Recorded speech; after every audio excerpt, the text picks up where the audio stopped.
നമസ്കാരം. Raf talk ഫുട്ബോളിലേക്ക് അവർക്കും സ്വാഗതം. പരിക്കിങ്ങനെ പൂണ്ട് വിളയാടുകയാണ്. ഒന്നിന് പുറകെ ഒന്നായിട്ട് താരങ്ങൾ പരിക്കേറ്റ് വീഴുന്നു. വേൾഡ് കപ്പ് അടുക്കുമ്പോഴുള്ള ഈ പരിക്കിൻ്റെ പരമ്പര ആരാധകരെ ആശങ്കയിലാക്കുന്നുണ്ട്. ഇപ്പോൾ ലൂക്ക മോഡ്രിച്ചിൻ്റെ പരിക്ക് ഗുരുതരമാണ് എന്ന റിപ്പോർട്ട് ഇറ്റാലിയൻ മാധ്യമങ്ങൾ നൽകുന്നു.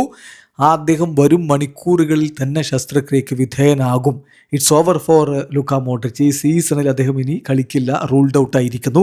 വേൾഡ് കപ്പിന് അദ്ദേഹം ഓക്കെ ആവും എന്ന പ്രതീക്ഷയിലാണ് ക്രൊയേഷ്യയുടെ ആരാധകരുള്ളത്. ഇപ്പോൾ ഇറ്റാലിയൻ മാധ്യമങ്ങളുടെ റിപ്പോർട്ട് ഇങ്ങനെയാണ്: season over for Luka Modric. അദ്ദേഹത്തിൻ്റെ ചീക്ക് ബോണിൽ ഡബിൾ ഫ്രാക്ചർ ഉണ്ട്. യുവൻറ്റസിനെതിരെയുള്ള ഇന്നലത്തെ കളിക്കിടയിൽ സംഭവിച്ചതാണ്. സോ ചീക്ക് ബോണിന് ഡബിൾ ഫ്രാക്ചർ ഉണ്ട്. വരും മണിക്കൂറുകളിൽ അദ്ദേഹം സർജറിക്ക് വിധേയനാകും. അദ്ദേഹം സീസണിൽ നിന്ന് റൂൾഡ് ഔട്ട് ആയിരിക്കുന്നു.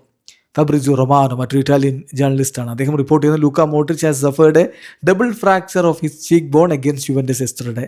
He is expected to be 100% ready for the world cup with Croatia എന്ന് ഫാബ്രിസിയോ ഒരു ആശ്വാസവാക്ക് കൂടി ചേർത്തിട്ടുണ്ട്. ക്രൊയേഷ്യക്കെതിരെ അദ്ദേഹം കളിക്കും എന്നാണ്, ക്രൊയേഷ്യക്ക് വേണ്ടി വേൾഡ് കപ്പിൽ അദ്ദേഹം കളിക്കും എന്നാണ് പ്രതീക്ഷിക്കുന്നത്. 100% ഫിറ്റ് ആവുമെന്ന് പ്രതീക്ഷിക്കുന്നു എന്നാണിപ്പോൾ ഫാബ്രിസിയോയുടെ റിപ്പോർട്ട്.